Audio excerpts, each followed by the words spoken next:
how do I even say it? I just don't see an end to the mysteries in One Piece, and some of them might not even be solved after the end of the show. But this one mystery needs to be clear. This one needs a clear answer. Hey guys, and welcome back to the One Piece Club, where we spend our time basically thinking about drawing on pieces of paper, which is, of course, good, but we theorize a lot. This is One Piece, not just any random drawings we're talking about. So don't hesitate to subscribe to the channel after this video ends. So, the number of D-Clan members revealed by Oda keeps increasing with each arc. With each one, there's a story, right? They all have a story behind their will, their origins, and their ties to the Void Century. We thought that Roger was more knowledgeable about the D-Clan and this kind of stuff before he made it to Laugh Tale, but we were wrong. At the time, Roger, from what we just found out, was chasing Shaki and plundering islands. Rox already had an idea about the Void Century, how this world works, and a basic understanding of the Will of D. Now, this is because Rox is a descendant of the Davy D Jones clan. So, his real name is Davy D Xebec. Now, Jones was first mentioned in chapter 306. He is a major element of the story. He's not some character that Oda made up along the way, like the Seven Warlords or the Worst Generation. The legends say that he was a pirate from the era right after the Void Century, so basically 800 years ago. And he was cursed by a demon to live on the seafloor. They call the seafloor Davy Jones Locker. And of course, the D in his name was erased from history. The Davy Back Fights that we found out from early arcs is named after him, and there is that belief that if you don't respect the rules of the fight, you'll be sent to Davy Jones Locker.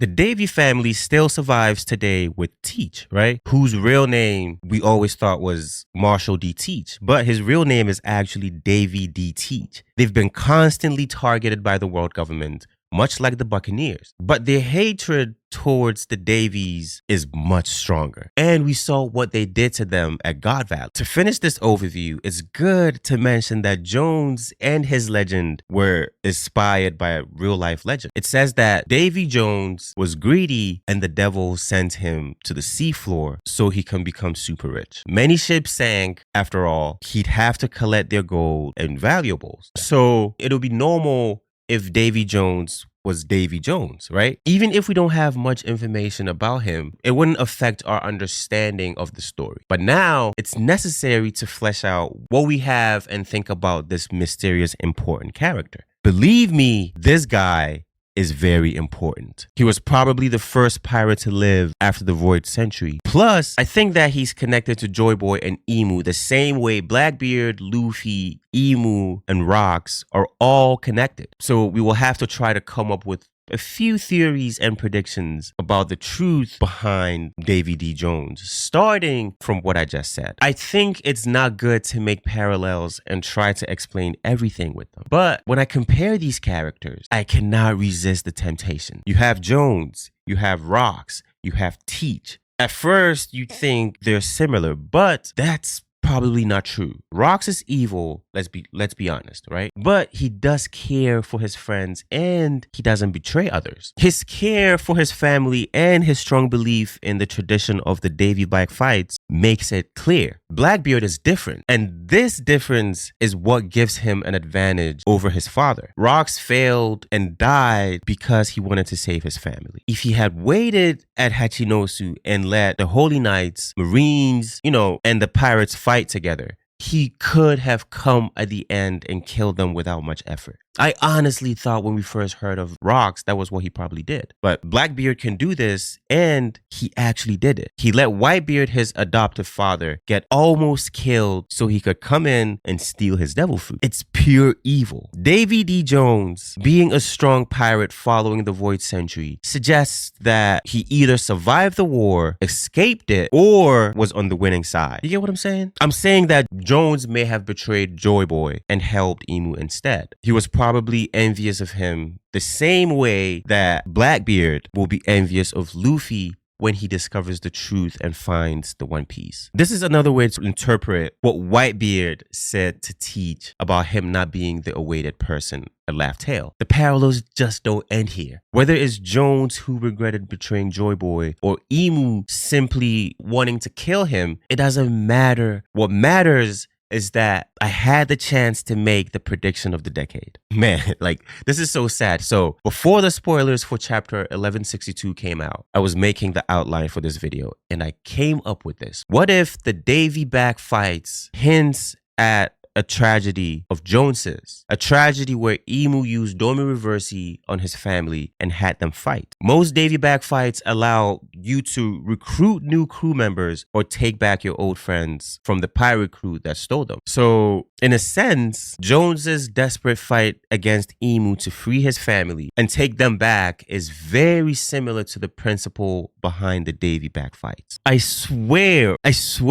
thought about this a day or two before the spoilers came out, and when I saw them, I was like, aha! I really love how Rocks dealt with the situation, okay? If it had been Luffy, he'd had been stuck there fighting for months, not trying to hurt his friends, which would be cool, right? But Rocks is a total badass. Anyway, Devil Fruits, C, Locker. 3 keywords and different possibilities. One of them is that Jones was a Yami Yami no Mi user. Not just a normal user, but an awakened one. I can't say anything specific about its awakening, but probably after Jones drowned and died, his ability remained active. This ability can swallow everything, hence Davy Jones Locker. Now, drowning as a Devil Fruit user is a very anticlimactic end. Oda hasn't used it before, and I don't know if he's willing to do it for Jones. But there's one thing that can make this theory possible: the Devil's Curse. When it comes to Imu, you should expect anything. Expect everything with Imu. I mean, we know nothing about the source of Imu's powers and ability. They're closer to being dark magic Devil Fruit powers. So it's possible that Imu has some ability that sends Jones deep into the ocean. It's kind of hard to imagine how this actually happened, but we know that Jones's locker hints at the Yami Yami no Mi. His awakened ability actually answers a question I've had in mind for a long time. Since Queen Lily was mentioned by King Cobra and Imu back in chapter 1085. You remember that? I've been wondering, how did she manage to hide all of these poneglyphs from Imu? Dog. Like, it's impossible if you think about it. If you get a fleet of ships and send each one to a specific location with a few poneglyphs, you get busted. And it's obvious. If Imu didn't notice such a fishy movement from Lily, then I give up. I give up on thinking that Imu actually deserves to be the final villain, okay? That is impossible.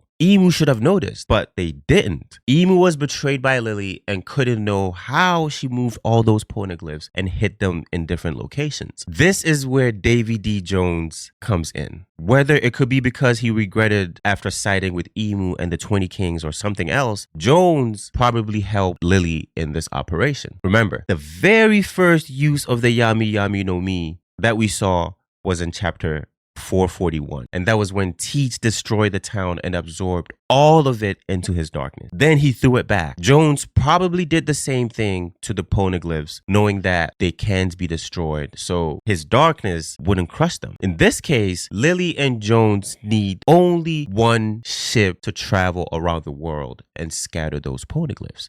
Of course, without Lily, Jones can't just show up at a country like Wano or Zou and say, here you go, this is a poneglyph. Now, that is especially true if he did really betray Joy Boy. Well, in any case, there's no doubt that Davy D. Jones was Imu's enemy and his descendants suffered horrible discrimination and torture because of him. That was for 8 whole centuries. Like, wow, that's a long period, right? A long period of time for hating someone. Imu can't forget grudges. What's interesting about their hate for the Davy clan is not Imu. Imu has a fair reason to hate the Joneses this much, and I still can't imagine it at this moment. I don't know why they hate them, but for a dumb celestial dragon who was born 800 years later, the story is completely different. I hope you still remember how the D clan is demonized at Marijoa and how the celestial dragons tell stories to their children about the D clan. The kind of stories that make a kid scared,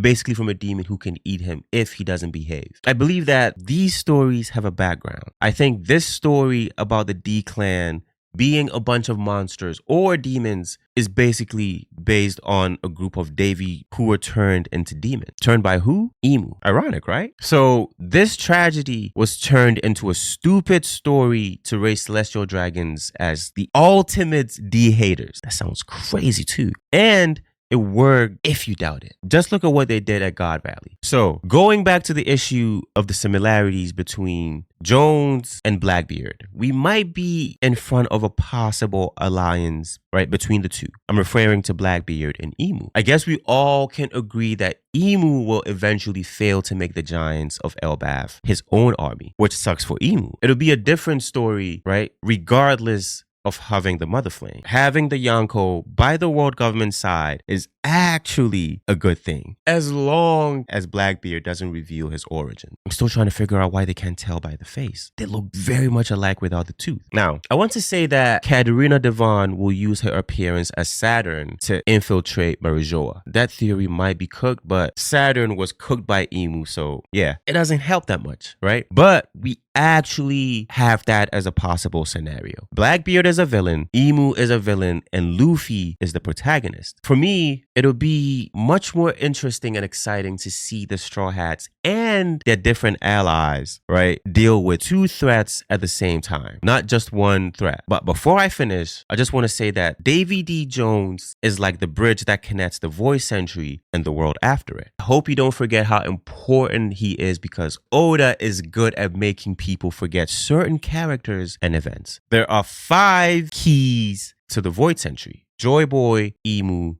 Jones, and Queen Lily. Now, I know you're remembering, what's the 5th one? Well, the 5th one is you subscribing to the channel. And until next time, I'm gonna catch you in the next video. Look out for that one! And I love you guys for watching my videos. Thank you, thank you, thank you. Now, remember, Discord server, the One Piece Club. Come join it. Let's grow. Let's create a community. Let's have fun. Okay, I appreciate you guys, and I'll catch you in the next one. Peace.